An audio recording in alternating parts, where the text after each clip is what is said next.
Hey friends.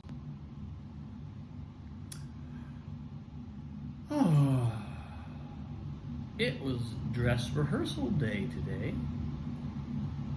and man, was it a spectacle. Quite the spectacle. We did a run, and we did the whole show, and it was awesome. It was awesome. We got a little work to do, but the thing that I feel like I keep saying this, but the thing that keeps just, it's funny because many of us talked about this today in the creative meeting before the run. Everybody just, it feels as though the cast and the designers and everybody really feel the material. It's like they can feel what this can be. And so everybody's pulling so hard for it. So even as we hit obstacles, even as we hit things where we kind of trip and fall, it's like there's this sense of playfulness that runs throughout. There's a sense of it's all in fun, and it's all for fun, for the love of fun. And so let's smile and keep going, and it's just a great feeling. It's a great feeling. We got a big day tomorrow, but we're just in a good place. We're in a really good place. I've had a kind of something came through this morning in meditation that really stood out to me, and I sort of recognized, oh, that's where I'm at right now. Excuse me. I don't often yawn on my video posts, but when I do, it's for a good reason. I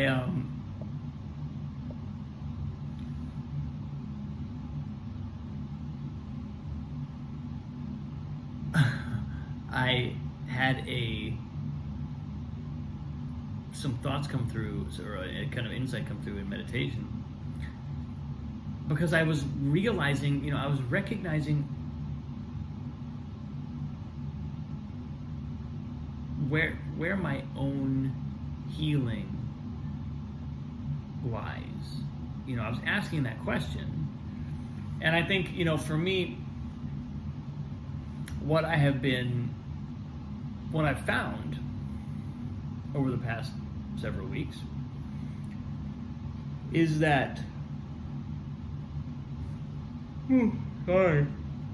my own, what comes up often is my relationship to power. Power within myself, power in other people, power in relationships, institutions,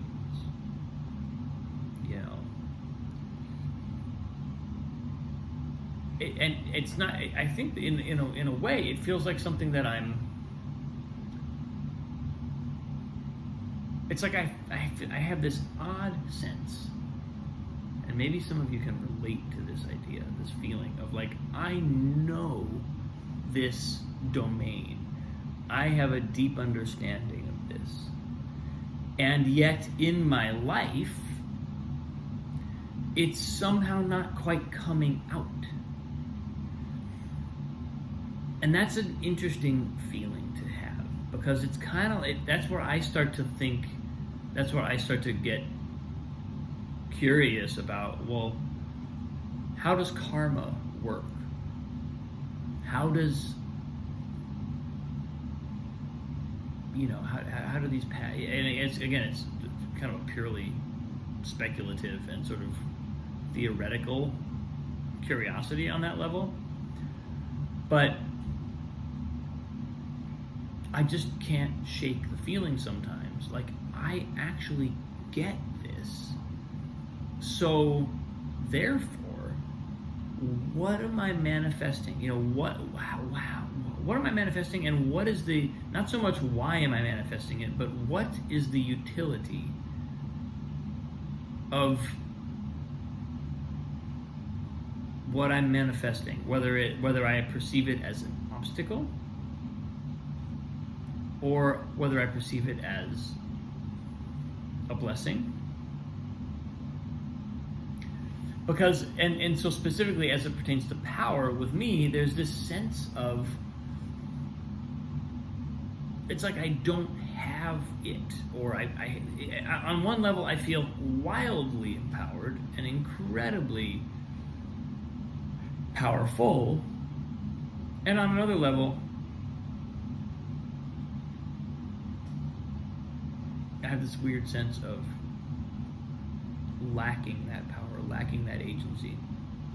And again, I suspect I'm not unique in this, but it's been really interesting to get to continue to engage in the creative process and to be continually engaged in creative relationships, creative conversations, a creative laboratory, and to just keep that, to let ideas like that show up and see where they take me.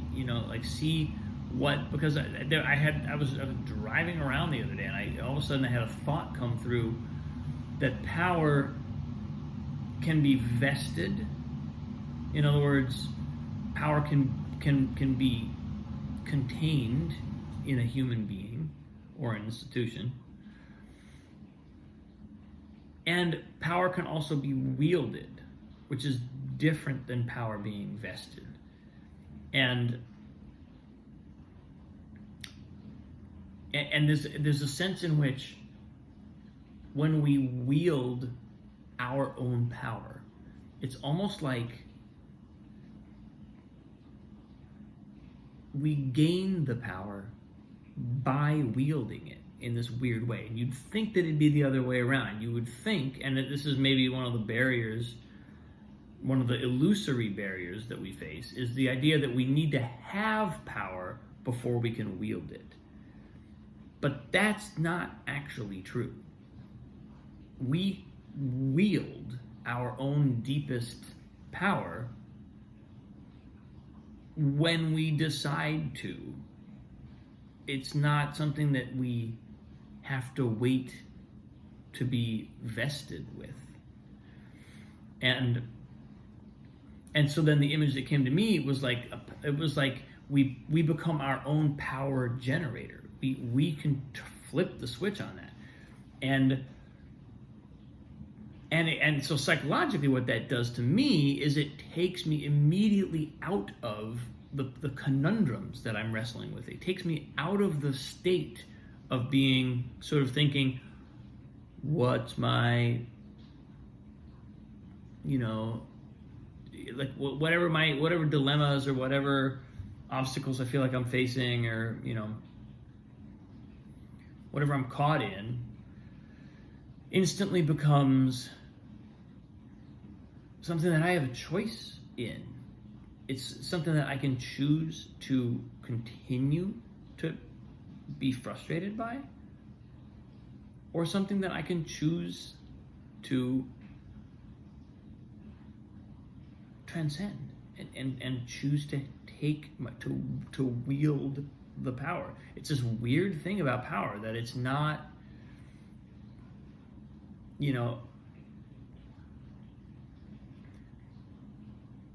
it emanates from a source that no one can monopolize. In a lot of cases, what shows up for me is telling the truth. When and I'm learning this lesson, I'm relearning it right now as we speak, and I've learned it, if you've been following this post, I think I said something similar a week or two ago. But as soon as I tell the truth, whatever the truth may be, whether it's, and generally when I say tell the truth, it's like in a context where that's not so easy to do, right? it's easy when it's easy to tell the truth, when we're all sort of like being transparent and open, and everything is fine, then everything is fine.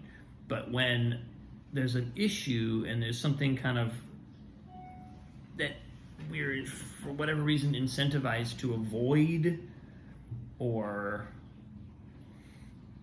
just a little afraid to face head on, then we start doing the contortions and doing the maneuvers.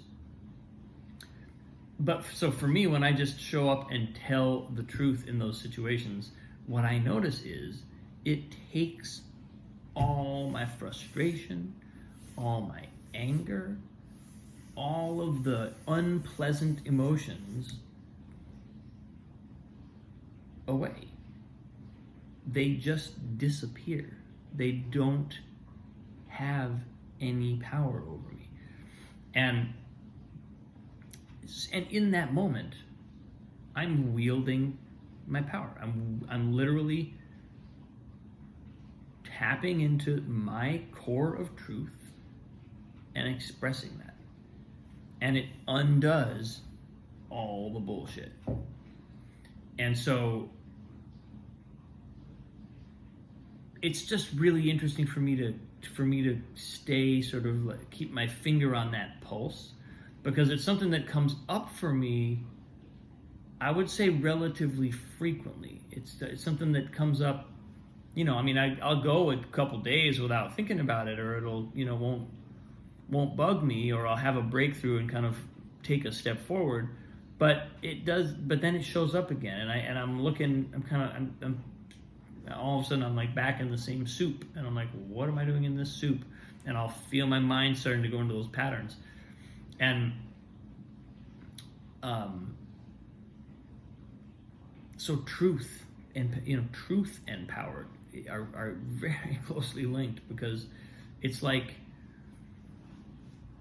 as soon as I'm there, as soon as I'm really telling the truth, and the truth is always coming from a place of love on some level. It's always coming from a place of love. You can't tell the truth without love. You can't. If you do, then you're not telling the truth. It's something else. Then it's wielding fact as a weapon, and you can wield fact as a weapon.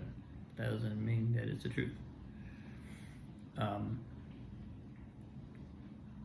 So anyway, all that has been kind of like just becoming present for me, and I'm kind of learning, like, oh, when I'm in these situations where I question, or either I'm just frustrated that I'm there, or I'm whatever my dilemma happens to be. If I'm feeling agitation or anger or discomfort or any kind of negative anything, the first place to look should be, what's the truth that I'm not telling? What's the thing that I'm not saying? Because that'll tell me very quickly what's really going on, what I'm afraid of, and I can see the reason for why I'm not telling the truth, as opposed to covering over that reason with a bunch of ostensibly frustrated emotion and a bunch of other stuff that sort of like gives me a smoke. Really what's happening is it's giving me a smoke screen so that I don't have to face this thing I'm afraid of. I don't have to face the truth of my own power, which is always also, it's always we're always rising to an occasion. We're meeting the demand of an occasion. We're acknowledging the demand in a circumstance or a moment, and we're saying, I'm rising to it. Well, if we happen to not feel like that one day, or if we're afraid of that, if we don't believe that we're going to actually prevail, or what any of the other million reasons why we would not do that, then our mind does its best to avoid seeing it and pretend like we're really just really pissed off about something, right? I hope it's not just me.